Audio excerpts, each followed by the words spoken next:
और चंद्रशेखर, यहाँ पर जो बाबा साहेब भीमराव अंबेडकर के अपमान पर जो ये घमासान मचा हुआ है, ये दरअसल उनके प्रति जो आदर सम्मान देश का है उसका इजहार आप होते देख रहे हैं। अब विशुद्ध राजनीति हो रही है और नफे नुकसान का आकलन हो रहा है सत्ता पक्ष विपक्ष दोनों तरफ से।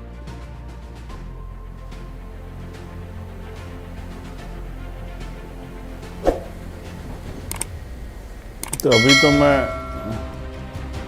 संदीप जी यही कह सकता हूं कि जिनको नुकसान लगा उन्होंने भी अपनी बात रखी और जिनको फ़ायदा लग रहा है वो भी अपनी बात रख रहे हैं।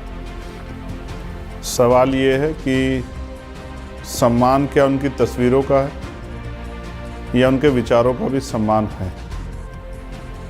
मैं स्पष्ट रूप से कहना चाहता हूं कि कल जो गृह मंत्री जी ने जिस तरह के शब्दों का प्रयोग किया वो उनके कद को शोभा नहीं देते, क्योंकि बाबा साहब अम्बेडकर, आप ये समझिए कि कोई ऐसा गांव नहीं जहां बाबा साहब अम्बेडकर के विचार ना हो। देश का, किसी भी स्टेट का, यूनियन टेरिटरी का कोई ऐसा गांव, कोई ऐसी गली नहीं है जहां बाबा साहब के विचार ना हो। तो कभी बाबा साहब किसी के लिए ज़रूरी रहे, कभी मजबूरी रहे। तो मजबूरी ज़रूरी में जैसे संविधान के समय बाबा साहब इस देश की मजबूरी थे, क्योंकि बाबा साहब जैसा कोई नहीं था इतना ज्ञानी। ये बात तो सरकार के मंत्रियों ने भी जो है संविधान की चर्चा में कही है कि मैं सरकार के संसदीय कार्य मंत्री ने कहा कि आज भी मैं बहुत जिम्मेदार से कह सकता हूँ कि उनके जितना विद्वान कोई व्यक्ति देश में नहीं है, ना हुआ ना होगा। तो बाबा साहब उस समय की जरूरत थे। नहीं, यहाँ पर चंद्रशेखर एक सेकंड के लिए हमला कांग्रेस की तरफ था। एक सेकंड के लिए रोक रहा हूँ। और यहाँ दर्शकों को, देशवासियों को, बहुत कम लोगों को शायद ये जानकारी होगी, बाबा साहब भीमराव अंबेडकर की बात होते हैं कि भाई बहुत अच्छे कानूनविद थे, वकालत करते थे और उनकी संविधान पर पकड़ थी, संविधान के रचयिता थे। बहुत कम लोग ये जानते होंगे कि वित्तीय मामलों पर, फाइनेंशियल इम्प्लीकेशंस पर, फाइनेंस पर, बजटिंग पर उनकी ऐसी कमाल की पकड़ थी। और रिजर्व बैंक ऑफ इंडिया जो 1935 में जिसकी स्थापना हुई, वो जो एक्ट आई, उसके रचयिता भी बाबा साहेब भीमराव अंबेडकर, ये उन्हीं का मास्टर प्लान था। एग्जैक्टली। ये लोगों को कम, मैं इसीलिए थोड़ा मैंने कहा ये जानकारी भी जोड़ दूं। आप जारी रखिए प्लीज। मैं आपसे कह रहा हूं, जब आपने ये बात कही तो मैं कुछ और फिर बातें आपसे कह देता। सच ये है कि बाबा साहब एक जाति के दायरे में आके मजबूर हो गए, क्योंकि देश में जाति व्यवस्था, वरना इकोनॉमिक्स पे और पूरी जो व्यवस्था है उस ढांचे पे जितनी पकड़ उनकी थी, मतलब आप समझिए ना, जिनको नोबेल मिला उन्होंने भी कहा, अमृत सेन जी ने भी कहा कि मेरे गुरु जो है बाबा साहब अम्बेडकर हैं। इकोनॉमिक्स में जिनको जो है नोबेल मिला। मैं आपको ये बात इसलिए कह रहा हूँ कि आज गृह मंत्री ने 5:30 बजे पीसी की, मैंने वो पीसी भी सुनी और जो विरोध हुआ मैंने उसको भी सुना। लेकिन मैं आपको स्पष्ट तौर पर कहना चाहता हूँ, ये बात शायद आपके यहाँ कोई चर्चा में कहेगा नहीं। अभी आपको याद है परभनी में कुछ हुआ था। परभनी में हुआ ये कि बाबा साहब अम्बेडकर के स्टैचू और संविधान की प्रतिकृति को छेड़खानी की गई थी। एक बड़ा विरोध हुआ जिसमें एक लड़का जो है सोमनाथ की जान भी चली गई पुलिस की मारपीट में। मैं आपको जो सच कहना चाहता हूँ ये है, बाबा साहब का अपमान करने की हिम्मत आज किसी में भी नहीं। अगर गलती से किस पे हो भी जाता है तो उसको भी एहसास हो जाता है, क्योंकि बाबा साहब को मानने वाले लोग देश में नहीं दुनिया में बहुत हैं। और उनके मानने वाले वो अनुयायी हैं, भक्त नहीं हैं, लेकिन वो बाबा साहब के सम्मान के साथ हुई छेड़खानी पे कुछ भी कर गुजर सकते हैं।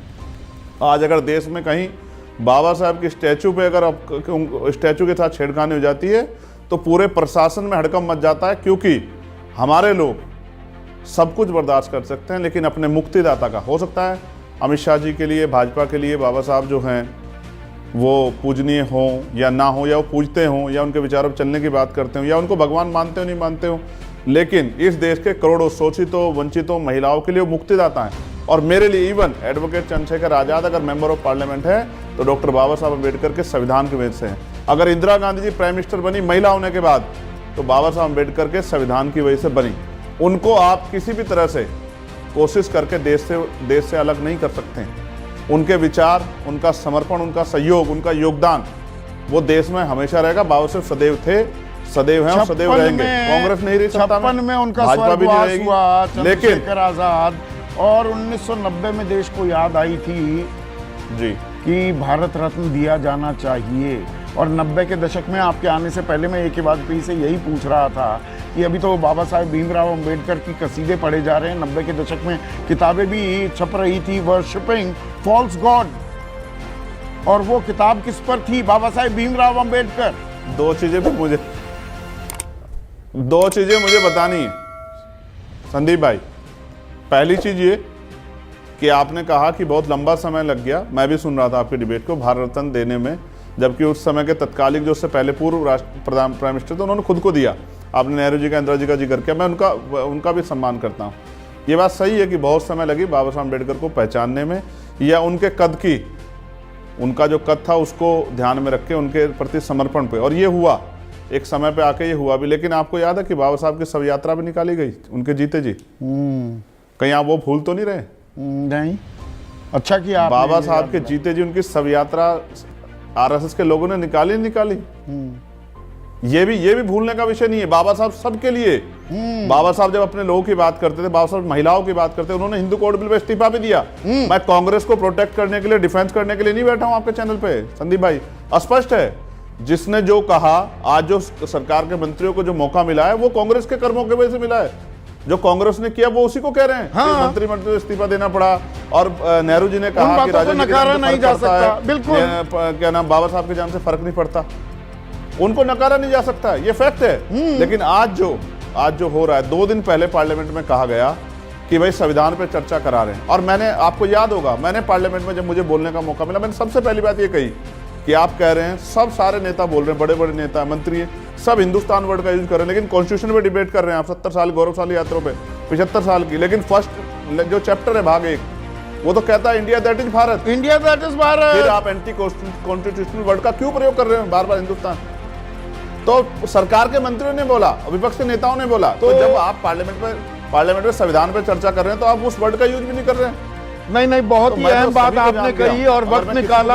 कह रहा हूं, मैं भूतकाल पे चर्चा नहीं कर रहा हूं, नहीं, पर आपने वर्तमान पे चर्चा कर रहा हूं कि आज अगर बाबा साहब को, संदीप भाई एक सेकंड, अगर आज बाबा साहब का अपमान करने कोई का प्रयास करेगा, मैं आपको ईमानदार से कह रहा हूं, अगर गृह मंत्री जी पोजीशन नहीं लेते, मैं आपको लिख कर देता हूं कि कल सुबह देश के सड़कों पे अम्बेडकरवादी आके अपने बाबा साहब के अपमान का जवाब देता। मेरी बात को आप याद रखना, और भविष्य में कोई करके देख ले, किसी को अगर ये घमंड हो, सत्ता विपक्ष कोई करके देखे, बाबा साहब के खिलाफ कुछ करके देखे, बोल के देखे, तो अम्बेडकरवादी बताएंगे कि वो उनके सम्मान की रक्षा कैसे कर सकते हैं।